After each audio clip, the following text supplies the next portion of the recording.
because I could talk louder. All right. Wow, there's a lot of people here. I wasn't expecting that many people. But hey, my name is Chell Nymark.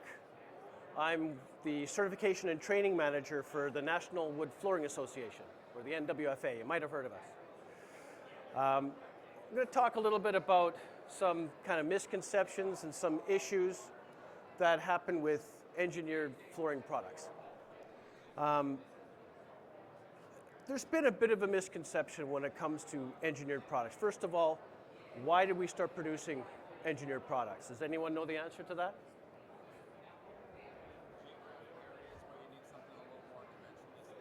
Okay, so the dimensional stability. Does everyone understand what that means? That means when wood flooring reacts with its environment, it'll expand or contract, whether it's a wet environment or it's a dry environment. Manufacturing engineered products produces a more dimensionally stable product than solid wood flooring. If we have a piece of solid flooring or a piece of solid wood, when the humidity increases, it's going to expand. When the humidity drops, it's going to shrink. Building engineered products gives you a little bit more of a dimensionally stable product because it's made with different plies that are going in opposite directions. So the face ply, or what we call the wear layer, that we lay on the top, is usually going in the length direction. The subsequent plies underneath are going to crisscross. They're going to have plies that run in the opposite direction, followed by plies that run with the same direction as the wear layer. When you produce a product like that, all those layers within each other are kind of struggling against each other, and that's what keeps it more dimensionally stable. So when you have expansion, it wants to expand in this way and across this way. So all that internal fighting that it does keeps it a little more stable than a solid wood product, which we know exactly how that's going to react depending on the changes in the environment. That's why engineered products were produced. But just like everything else, they all have their limitations. And one of the misconceptions when it comes to selling engineered wood products was, what have you heard? Because right away, we had one person state it's more dimensionally stable. Does that mean it's not going to move? That's the common misconception. People will quite often opt for an engineered product because they don't think it's going to change. It's impervious to dimensional change. Well, that's not correct. All these plies are reacting with the environment. That's the nature of wood. There's no way around that. Wood behaves like wood regardless if it's engineered or if it's solid. It behaves differently, and those are the things that you need to know before you start selling and installing engineered wood products. I'm going to go through a few things here that are common issues that might happen that could be installation related, could be manufacturing related, or it could be environmentally related. So I have a few samples here that are of failures that we're going to go through. First of all, installation related issues. Wood is wood. It's going to behave with its environment, and sometimes you will find, in this instance, we have something called a wind shake. Does anyone heard of that term before, a shake in a floor? Do you know what produces that shake? Quite often, it's the natural racking of the tree that creates weaknesses within the trunk of the tree as it's being cast about by the wind, and that can create loose fibers that once the floor has been manufactured into a flooring product, it looks fine for a while, but when the environment changes, that weak spot will end up with a bit of a split, or it'll follow the grain line where that weak fiber is, and you end up with something called a shake. Quite often when you take these things out of the box, you'll see it already. It's already started to form. When you see something like that, you don't put it in the floor because it's going to be a potential problem later on. I'm going to pass this around so you guys can see what a shake looks like. Try not to rub your hand over it like I'm doing, and just in case you might get a splinter or something in your hand. But just if you hold it up to the light, you'll see exactly what I'm talking about. Very critical when you're installing those floors that you give them a good look at before you put them in, because if you even set that into the adhesive, into a into a floor, they're very difficult to remove, especially after they've been glued in. So every manufacturer basically has about a 5% rule where there's going to be something that gets in the box that shouldn't be in there. And you have to be cognizant of that when you're installing the floor to make sure that you're not putting shake or splits into the final product.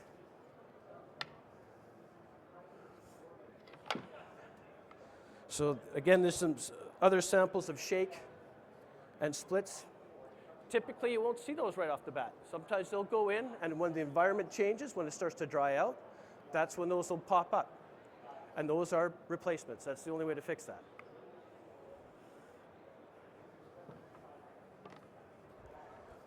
This is an example of a check, a face check. And this is another thing that happens. Does anyone know why this would occur? Why you would get a split like that?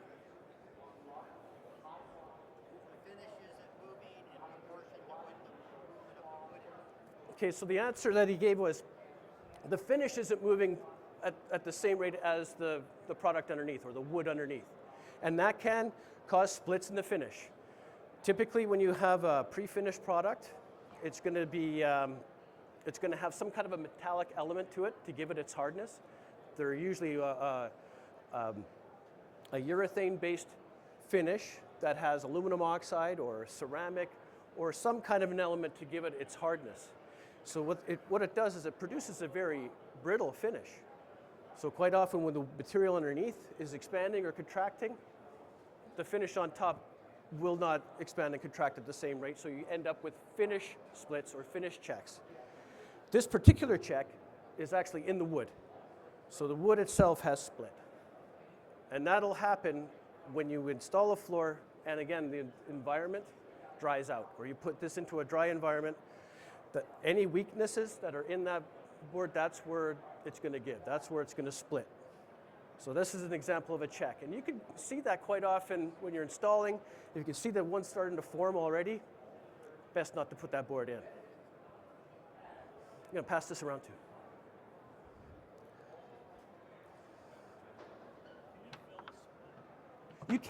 You can fill a split. The question was, can you fill a split?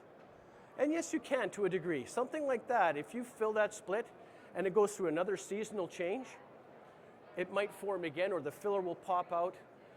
If you're there to do a repair or fix something at that time, do what you need to do to make sure that you don't have to make another additional trip to make that repair. You're best off just to replace the board. But yes, you can. So here, another issue with installation-related issue that we'll find with engineered products is the concrete itself that we're gluing down to. If we're going to glue down an engineered product to concrete, which is preferred rather than putting a solid product down to concrete, engineered being more stable, is preferred to install over concrete. But what you have to bear in mind is there's a few things that you have to take account before installing over concrete. What's the first issue? Moisture. We have to know if that concrete is dry enough to install over. So we do in our guidelines, in our wood installation guideline book, we illustrate what the moisture content of the concrete needs to be prior to installing a wood floor over top of it. So with this book, this is kind of the one you want to follow in order to maintain an installation that is not going to fail in the future. Because it's not just about putting the floor down and walking away and collecting a check. This floor has to perform because you're still going to get a call if it doesn't. So that book is kind of what's going to save you. What's another issue with wood flooring installation over concrete? Flatness. So again, if we have a lot of undulation in that floor and we install over top of it, what can happen? What could be a result of that? We could get hollow spots in the floor, we could have movement in the floor, and typically if you have a lot of movement in the floor, that's also going to create noise or squeaks.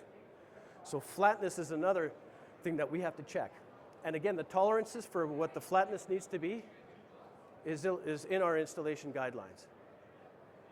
All right, so those are two big issues. The third one is the porosity of the concrete. Because again, we have adhesive that needs to be able to penetrate the concrete in order to create a bond. So most manufacturers will state what their CSP is required.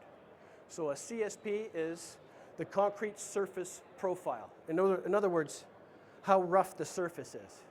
So obviously something like this is a very rough concrete. And if you install over something like this, you've become the adhesive manufacturer's best friend, because you're going to go through a lot of adhesive to fill in all of those cracks. Typically, what they'll require is like a 2 to 3 CSP. Let's see if I can find it.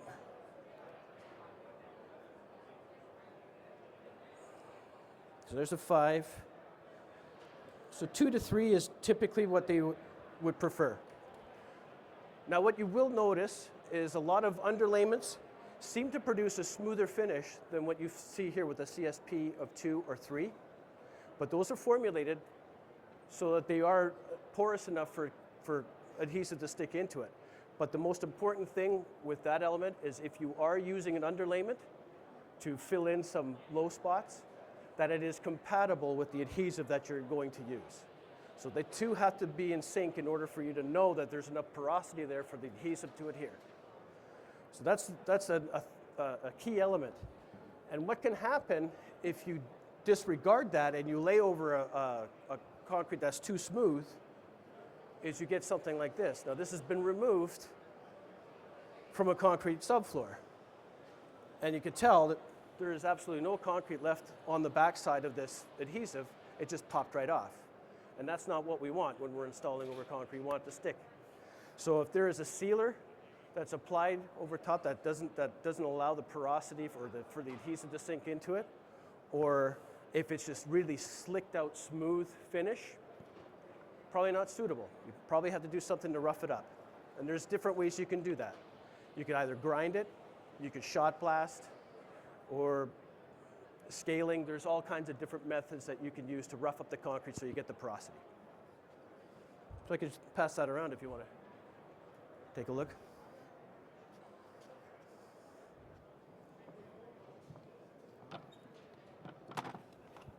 All right.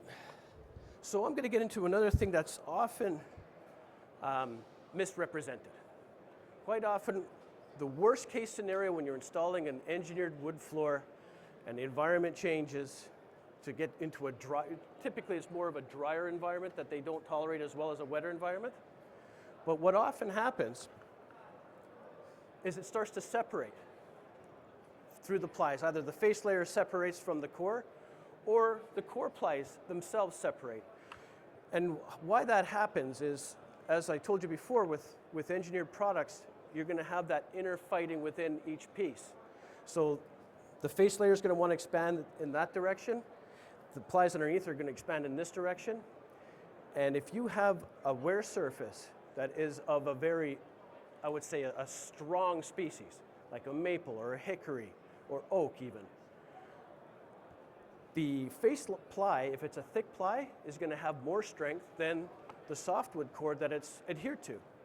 And what will happen is when that expands, it creates an inner fight within that core ply that isn't as strong as the face ply, and it could pull it apart if it's put in the right environment. Now, quite often, we usually call that what? People call it delamination. That's not always the case. That's not always what it is. In some cases where it's called delamination, it's actually the wood fiber itself that can't tolerate the stress, and it pulls apart. So for that, we call that wood shear. It's actually shearing the wood fibers. There's so much tension that ends up in that piece of wood that it pulls the fibers apart. That's wood shear, not delamination. There's a difference between the two. So this would be a product of an environmental change. This is an environmental issue, not a manufacturing one. If the wood fiber itself is separating, then that's a product of the environment. If you get into another part of delam where it comes apart like this,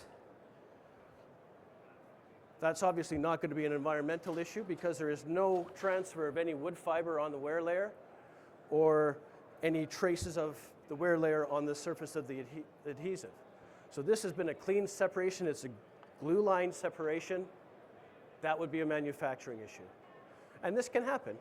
When you're manufacturing a product, if the hot press is not working that day or it doesn't get up to enough temperature for when they press the boards together, you don't get that bond and it can come apart.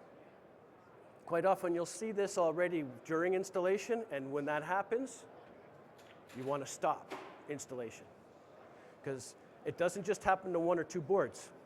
If that hot press isn't working, if it happens to be a hot press material, there's a good chance that there's a lot more of it that's going to be affected. It's going to come from the same run where it did not adhere. So if you see something like that during installation, you got to stop and phone the manufacturer. Let them know what's going on. They want to know if this is happening, because it's going to be a problem for them. When something like this happens after the fact, it becomes a bit of a mess because everyone starts pointing their fingers. So that's when you probably want to call an inspector in there to look at this, so that they can determine whether this is a manufacturing issue or whether it's an environmental issue. Okay? So I've talked a lot about environment. The reason we manufactured the engineered was so it would be more stable in adverse environments. But again, everything has their limitations. You can't just think that because I bought engineered, I could put it anywhere I want and it's going to be fine. There's limitations. And if you look at the flooring trends over the past 5 years, what have we seen? We're seeing much wider planks. We're seeing much longer planks. What happens when we get into wider planks with our flooring material? It's going to become less dimensionally stable, because the wider the plank, the more it's going to want to move, or the more it's going to want to contract. So when you get into wide plank flooring, you have to ensure that the environment that you're putting it into is going to be conducive so that you don't have a problem with delamination, wood shear, splitting, checking. All of those have to be considered.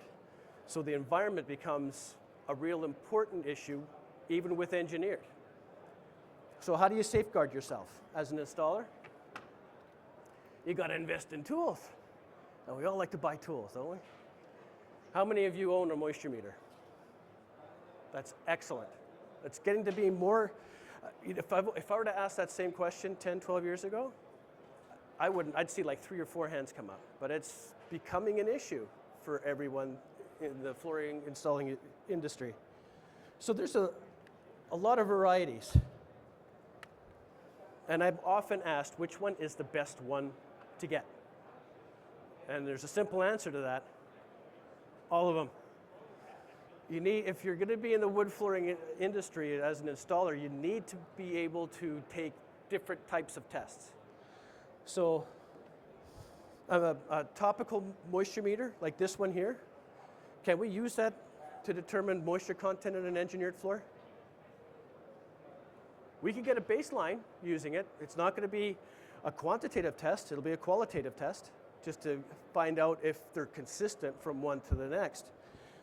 But this meter will send out a wave that's going to be deeper than the product itself. So if I were to put my hand underneath it, it would be reading the moisture off my hand as well. You can place it out here and get a reading off of that, but these are all species specific.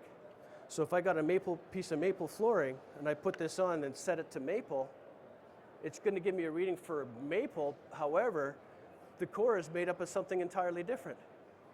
So if I try to use that as a quantitative measurement, it's not going to be very effective because it's not corrected to the species that I'm testing.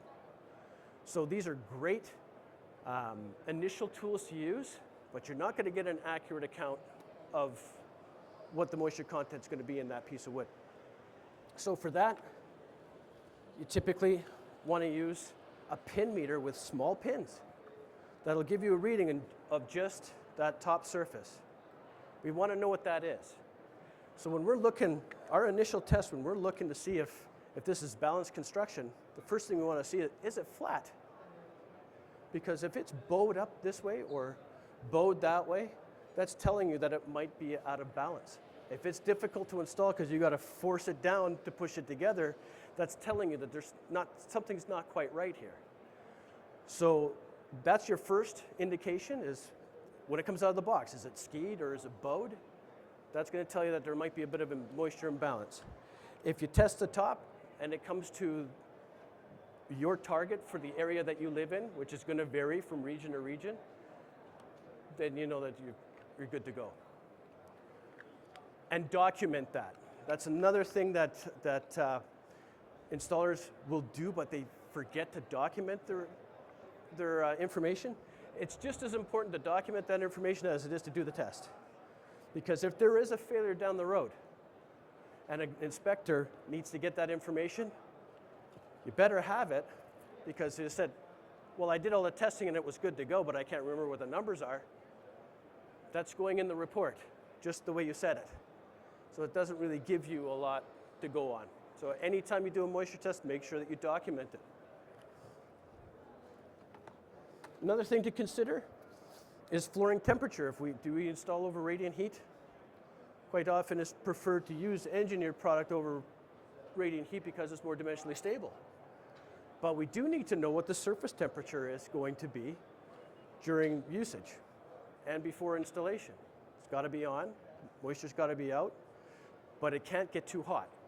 And quite often, what we'll find, especially if we have like a hydronic heating system, they're not always designed for wood flooring.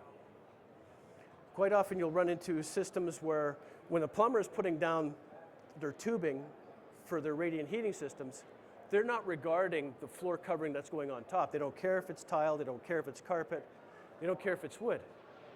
So what they'll do is just want to make sure that they get enough of the product out or enough of their tubing out to heat the space, regardless of what's going on top.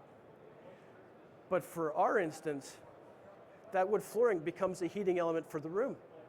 So if they start cooking that too hot, it's going to affect our flooring. So again, temperature and humidity. If the temperature goes up and the humidity doesn't follow with it, you're going to end up with those splits, those checks. That wind shake's going to appear, and it could, in the worst case, it can start separating. So we need to know that. So surface temperature, another meter that we use. This is a pin meter.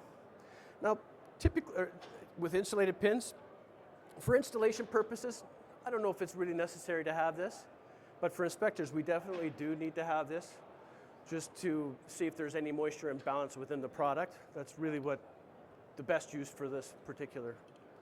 And this just hooks up to a moisture meter, gives you the reading. Again, everything's species specific. Now I'm going to ask another question. How many of you guys own a hygrometer? Significantly less people own a hygrometer than a moisture meter. They're both equally important.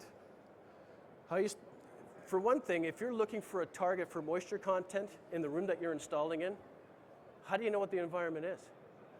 Unless you own a hygrometer that tells you what the relative humidity and the temperature is of the space that you're occupying and what the intended use is going to be. That's how we acclimate material, or that's what we need to find our target before we install. A hygrometer is something that you need to use and document every day that you're on the site. Make sure that you get a reading. Because you're only responsible, as an installer, you're only responsible for the environment for the time that you occupy that space. Once you leave, you can't come in there every day and check the thermostat and turn the heat up or down. That's up to the homeowner. Now you have to provide them with the information of what they need to maintain in order for their product to stay stable. But you're not responsible for the environment after you've left the site. But while you're there, you are. So a hygrometer is a necessary piece of equipment. What does a hygrometer do? Tells you what the relative humidity is of the room. And of course, record the temperature.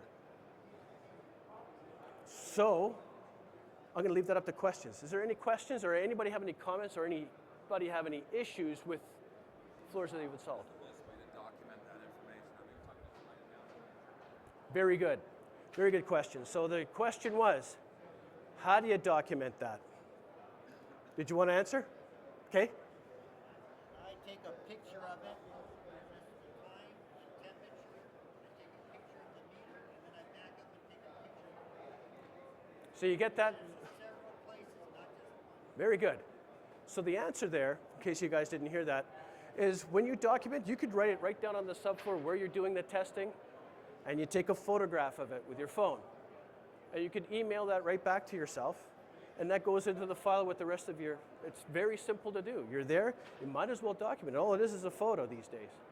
Everyone's got their phone with the camera in it. So that's an easy way to do that. Yes, sir. Another good practice is, because RH is really important, I set a meter in the room and I leave it there for the entire course of the job and take a picture of it every day. I know the temperature and time. Very good. So in other words, a data logger is another thing that you can use. So if you leave a hygrometer in the space for the entire time you're there, and again, take photos so you document what the environment is like for the time that you're there. That's the only thing that you're responsible for. If that changes after the fact, it's not on you as an installer. But it's important to document that. Anybody else have any issues or questions? I covered it all, did I? That's so good. Yes? Pardon me? Dry? Oh, good one. That's one thing I did not have available, but I guess you could see a little bit of this, but this has gone to the point where there's wood shear happening. In dry environments, with engineered wood flooring, we get a phenomenon called dry cupping. You see how it starts to curl on the edges? It doesn't always separate, it just ends up as a cupped appearance, and you'll get that quite often with engineered in dry environments. And the reason that's happening is, again, that top wear surface is stronger than the core that it's adhered to. When it wants to contract and pull in, it starts pulling the plies underneath up. So then you end up with a cupped looking floor. So it's not always moisture that causes cupping. With engineered, quite often it's more of a dry environment that's causing it rather than a wet one. So that's another issue. Thank you for that. Anybody else got anything? All right, well, thank you, everyone. I appreciate you coming out.